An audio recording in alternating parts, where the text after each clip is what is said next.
கடந்த 2 நூற்றாண்டுகளாகவே மனிதன் இயற்கையை வேகமா அழிச்சிட்டு வரான். ஆனா அதை விட வேகமா இப்ப நம்ம அதை பாதுகாக்க வேண்டிய நிலை ஏற்பட்டிருக்கு. இயற்கையை பாதுகாக்க நவீன அறிவை விட பாரம்பரிய அறிவும் இயற்கை முறைகளும் தான் இப்ப ரொம்ப முக்கியம்.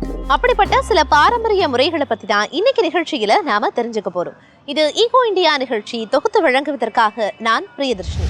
பருவநிலை மாற்றத்தால உலகத்தோட பல பகுதிகள் பாலைவனமாகிட்டு வருது.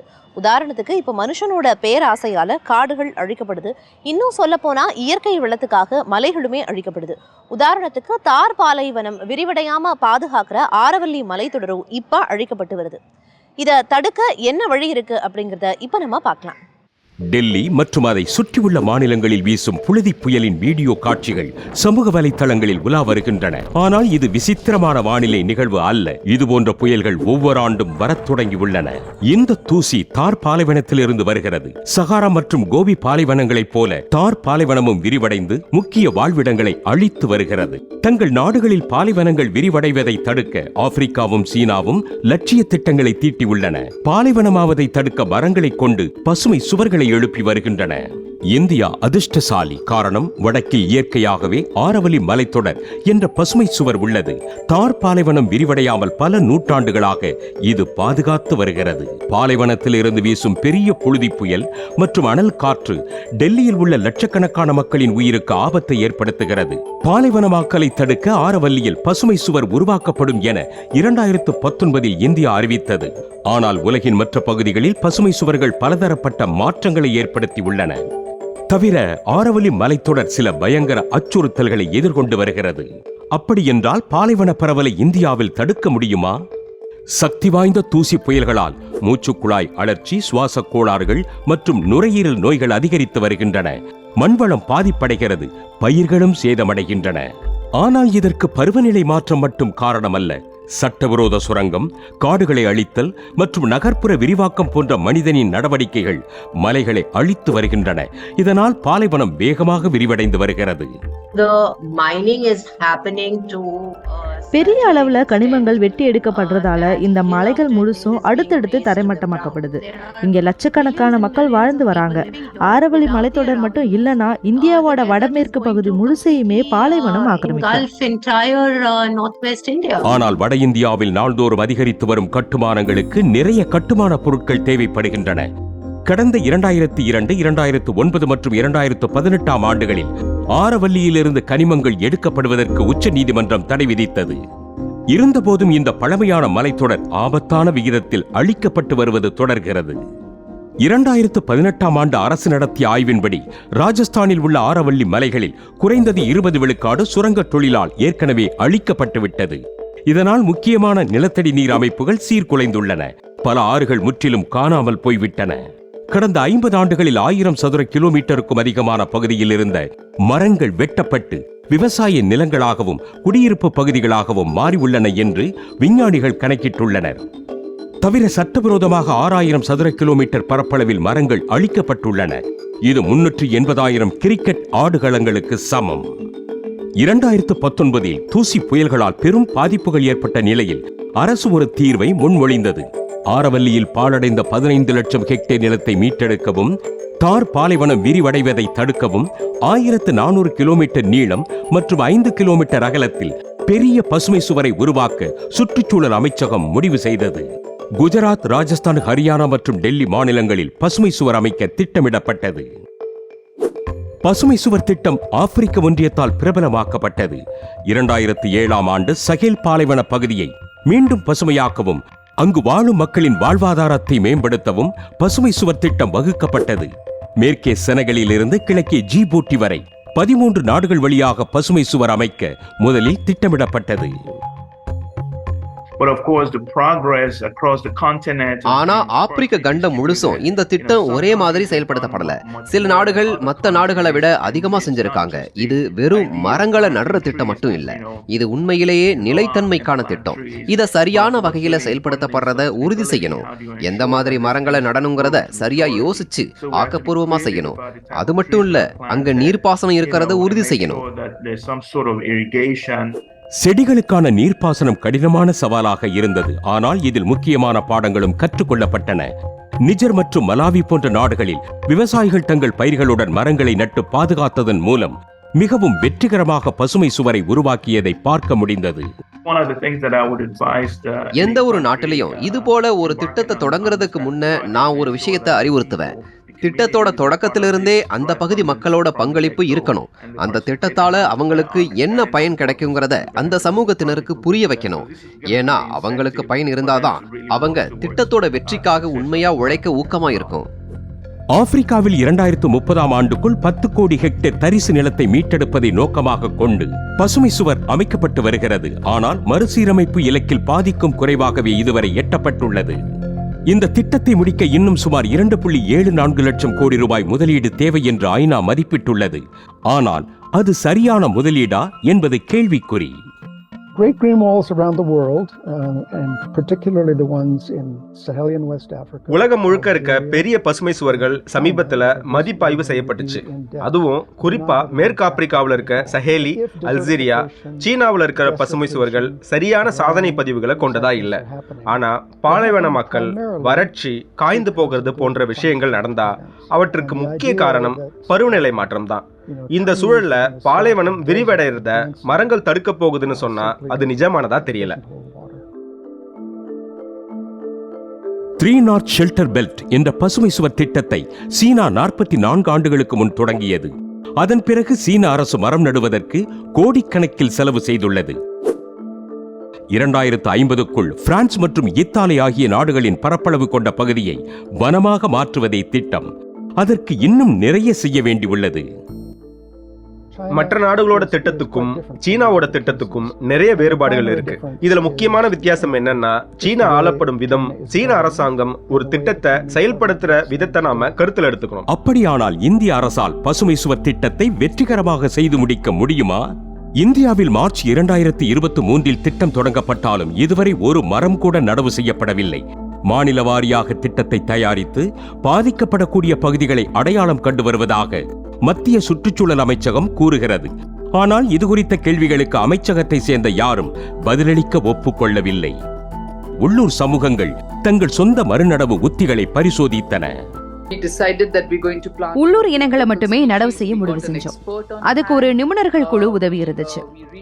ஆரவல்லி காடுகளை மீட்டெடுக்கிறத பத்தி நல்லா தெரிஞ்ச நிபுணர்கள் கிட்ட நாங்க நிறைய ஆலோசனை கேட்டோம். அயாம் குர்கான் அமைப்பு தனது முதல் திட்டத்தில் ஒரு பழைய சுரங்கத்தை ஆரவல்லி பல்லுயிர் பூங்காவாக மாற்றியுள்ளது. நூற்றுக்கணக்கான தாவர மற்றும் மர வகைகளை வளர்க்க ஆரவல்லி காடுகளில் இருந்து இவர்கள் விதைகளை சேகரித்தனர். தாவரங்கள் வளர்ச்சிக்கு உதவும் வகையில் நடவு திட்டங்களுக்கு உள்ளூர் நீர்பிடிப்பு நுட்பங்களை பயன்படுத்தினர். தேவையான பகுதிகளுக்கு தண்ணீரை அனுப்ப ஓடைகளை புதுப்பித்தனர்.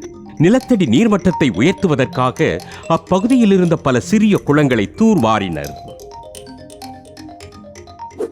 எங்க திட்டங்களை பயன்படுத்தப்படுற தண்ணி வீணா வெளியேறக்கூடாதுங்கிறதுல நாங்க ரொம்ப தெளிவா இருந்தோம். அது மட்டும் இல்லாம எங்க கூடுதல் தண்ணி இருக்கோ அது சாலையில் இருக்கிற தண்ணினாலும் சரி, அதை எங்க திட்டத்துக்கு பயன்படுத்துற வழி என்னன்றதை கண்டுபிடிச்சோம். ஆரவல்லி மலைகளை மீட்பதற்கான திட்டங்கள் நகர்வதை பார்த்தால் அதற்கான சாத்தியக்கூறுகள் இல்லை என்றே சொல்லலாம்.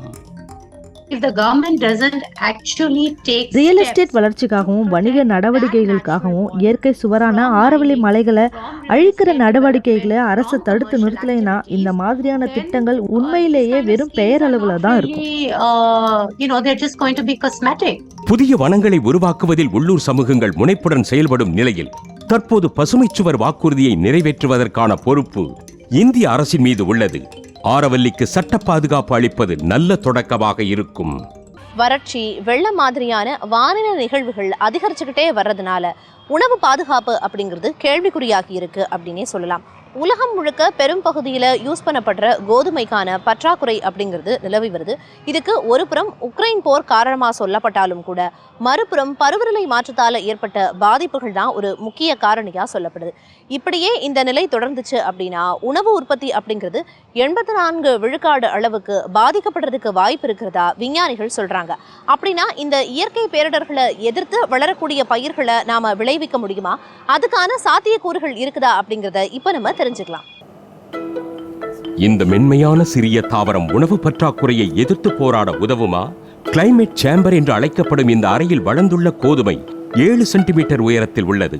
ஆனால் இன்னும் 10 வாரங்களில் இந்த சிறப்பு ரகம் அறுவடைக்கு தயாராகிவிடும்.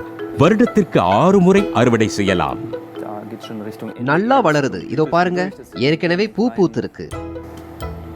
Die ganze grüne Biomasse stirbt ab und இதுக்குள்ளதான் தானியம் இருக்கும். Körner sind alle gut gefüllt. Wir können eigentlich sehr lange Tageslängen வளர்ச்சியை அதிகரிக்க நீண்ட நேரம் ஒளி வெளிச்சத்தை வழங்குவோம். குளிர்ச்சி அல்லது வெப்பம்னு தனித்தனியா இருக்க வேண்டியதில்லை. ஒரே மாதிரியான தட்பவெப்பம், அதாவது 23 டிகிரியில செடியை வளர்க்கலாம். 18, 20, 22 மணி நேரம் வரை வெளிச்சத்தை கொடுக்கலாம். இதனால அறுவடையின் போது கட்டாயம் அதிக மகசூல் கிடைக்கும். natürlich möglich, dass wir einen hohen Ertrag pro Fläche und Zeit ernten können. Munich தொழில்நுட்ப பல்கலைக்கழகத்தின் டிஜிட்டல் வேளாண்மை தலைமை குழு ஒளி, வெப்பநிலை, ஊட்டச்சத்து மற்றும் மிக முக்கியமான நீர் போன்ற பல்வேறு முக்கிய காரணிகளை கட்டுப்படுத்தி சோதிக்கிறது. இந்த குழு திட்டத்துக்கான நிதியையும் வழங்குகிறது. அவர்கள் நீர் ஊட்ட கலவையை பயன்படுத்துவதால் தண்ணீரை மறுசுழற்சி செய்யலாம். இந்த தண்ணீர் நீராவி ஆகாததால் இங்கு தண்ணீர் நுகர்வு 95 விழுக்காடு குறைவாக உள்ளது. சமீப காலங்களில் விவசாய உற்பத்தியில் தண்ணீர் கணிக்க முடியாத பாதிப்புகளை ஏற்படுத்தி வருகிறது. ஒப்பீட்டளவில் ஜெர்மனியில் கோதுமை உற்பத்தி சீராக உள்ளது. ஆனால் உலகம் முழுவதும் உற்பத்தி சரிவை சந்தித்து வருகிறது. வறட்சி மற்றும் வெள்ளத்தால் கடுமையான பாதிப்புகள் ஏற்பட்டு வருகின்றன. பவேரிய நகரமான அன்சிங் எப்பொழுதும் போல் அழகாக காட்சியளிக்கிறது. ஆனால் இந்த கோடையில் பலமுறை பலத்த மழை பெய்ததால் விவசாயி பெர்னார்ட் ஹைமரர் பாதிப்புகளை சந்திக்க வேண்டியிருந்தது. அறுவடையில் 1/3 பங்கு சேதமடைந்ததால் அவற்றை கால்நடை தீவனமாக மட்டுமே விற்க முடியும்.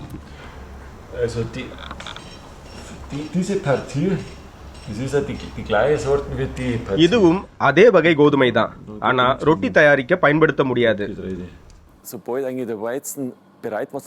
கோதுமை கதிரடிக்க தயாரா இருந்தப்ப பலத்த மழை பெஞ்சது. ஈரமா இருக்கப்ப கதிரடிக்க வேண்டாம்னு முடிவு செஞ்சேன். கோதுமை மணிகள் காயிற வரைக்கும் காத்திருக்க முடிவு செஞ்சேன். ஆனா தொடர்ந்து 10 இருந்து 12 நாட்களுக்கு அதிகமா மழை பொழிவு இருந்தது. அறுவடையின் ஒரு பகுதியே சேதமாயிடுச்சு. சொல்ல போனா தரமான கோதுமை மிச்சமே இல்ல. இந்த வருஷம் ரொம்பவே மோசமா இருக்கு. அதிக மழை இருந்தது, அப்புறம் வறட்சி, அப்புறம் மீண்டும் மழை. நிஜமா இந்த வருஷம் ரொம்பவே மோசமா இருந்தது.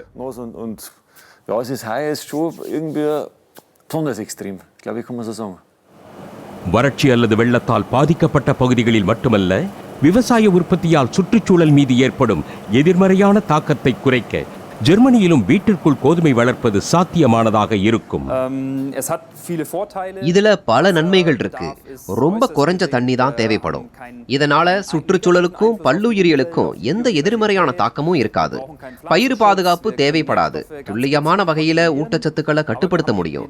ஆனா இதுக்கான மின் ஆற்றல் தேவையும் தொழில்நுட்ப அமைப்பும் கார்பன் வெளியீட்டுக்கு காரணமா இருக்கும். இது போன்ற பிரச்சனை இருக்கிறதால இப்பவே இத ஒரு தீர்வா உலகத்துக்கு சொல்றது அவசரகதியா இருக்கும். ஆனா உணவு உற்பத்தி செயல்முறையில இது ஒரு புதிய அங்கமா, புதிய முயற்சியா இருக்கும். ஏற்கனவே சிங்கப்பூர், எகிப்து மற்றும் ஐக்கிய அரபு எமிரேட்ஸ் போன்ற நாடுகள் இந்த திட்டத்தின் மீது ஆர்வம் காட்டியுள்ளன.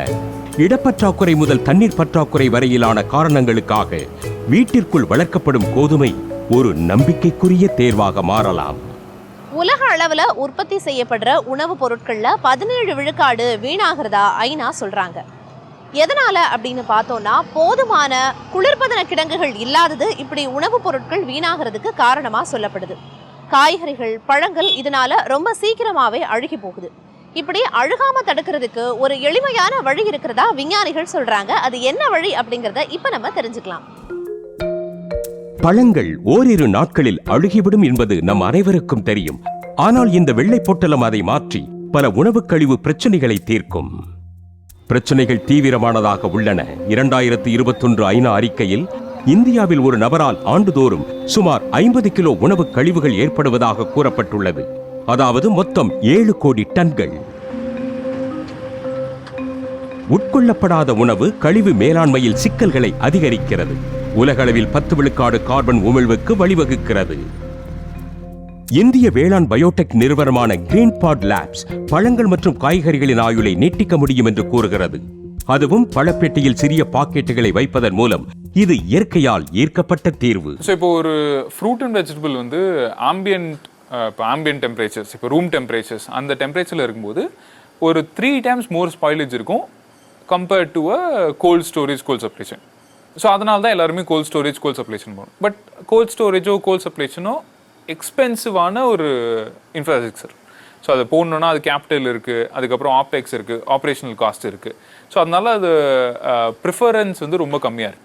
இப்போ நாங்கள் டெவலப் பண்ணியிருக்க எல்லா ப்ராடக்ட்டுமே 10 degreesலேருந்து 45 degrees to 50 degrees அந்த ரேஞ்சில் வந்து ப்ராடக்ட் ஒர்க் ஆகும்.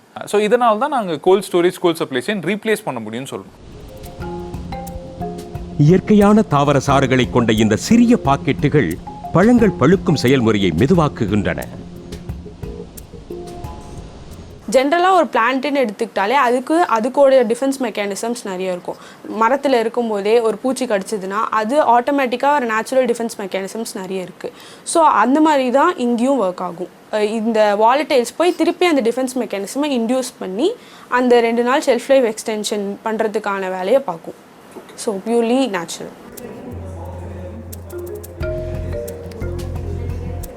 2030ஆம் ஆண்டுக்குள் உணவுக் கழிவுகளை வெகுவாக குறைக்கும் ஐநாவின் நிலையான வளர்ச்சி இலக்கை அடிப்படையாக கொண்டு இந்நிறுவனம் செயல்படுகிறது. போக்குவரத்தின் போது நிறைய சேதம் ஏற்படுகிறது. புதிதாக அறுவடை செய்யப்பட்ட திராட்சைகளை கொண்டு கிரீன்பாட் லேப்ஸ் ஒரு பரிசோதனையை செய்தது. 32 டிகிரி செல்சியஸில் 10 நாட்களுக்கு பிறகு சில திராட்சைகள் அழுகிய நிலையில் இருந்தன. இந்த பெட்டியில் இந்நிறுவனத்தின் பாக்கெட்டுகள் பயன்படுத்தப்பட்டன. இப்போ ஒரு ஃப்ரூட்ஸ் அண்ட் வெஜிடபிள்ஸ் டிரான்ஸ்போர்ட் பண்ணும்போது 2 விதமாக அவங்களுக்கு எக்கனாமிக் லாஸ் ஆகுது. ஒன்று ஓவரால் ஸ்பாயிலேஜ். இப்போ 100 கிலோ அனுப்புகிறாங்கன்னா 100 கிலோவில் 20 கிலோ ஸ்பாயில் ஆகுது. ஸோ 80 கிலோ தான் அவங்களால செல் பண்ண முடியுது. அது ஒரு டைப் ஆஃப் வேஸ்டேஜ். இன்னொன்று அந்த 80 கிலோவுமே குவாலிட்டி லாஸ் ஆகிறதுனால அவங்களுக்கு 100 ரூபாய் கிடைக்க வேண்டிய இடத்துல ப்ராப்ளி 90 rupees 80 rupees அப்படி தான் கிடைக்குது. So there is 2 level of economic losses. So இப்போ இது ரெண்டுமே நாங்கள் சால்வ் பண்ணுறோம். இப்போ ப்ராடக்ட் இன்டெகிரேட் பண்ணுறதுனால ஓவரால் அந்த பெர்சன்டேஜ் ஆஃப் லாஸஸ் அதை வந்து இப்போ 20%லேருந்து ப்ராப்ளி 1%, அப்புறம் 1%ஓட கம்மியாக அது கம்மி பண்ணுறோம். ஸோ ரெண்டுமே மேனேஜ் பண்ணுறதுனால we are able to provide customers better value. நுகர்வோர் என்ற முறையில் உணவு வீணாவதை நாம் தவிர்க்க வேண்டும். நமக்கு தேவைப்படும் அளவு மட்டுமே உணவை வாங்க வேண்டும். நமது குடும்பத்தினர் உண்ண முடியாத உணவை நண்பர்கள், சக பணியாளர்கள் மற்றும் அண்டை வீட்டாருடன் பகிரலாம். மீதமுள்ள உணவை தேவைப்படுபவர்களுக்கு கொடுக்கலாம் அல்லது உணவு வங்கிகளுக்கு வழங்குவதன் மூலம் உணவு வீணாவதை தடுக்கலாம்.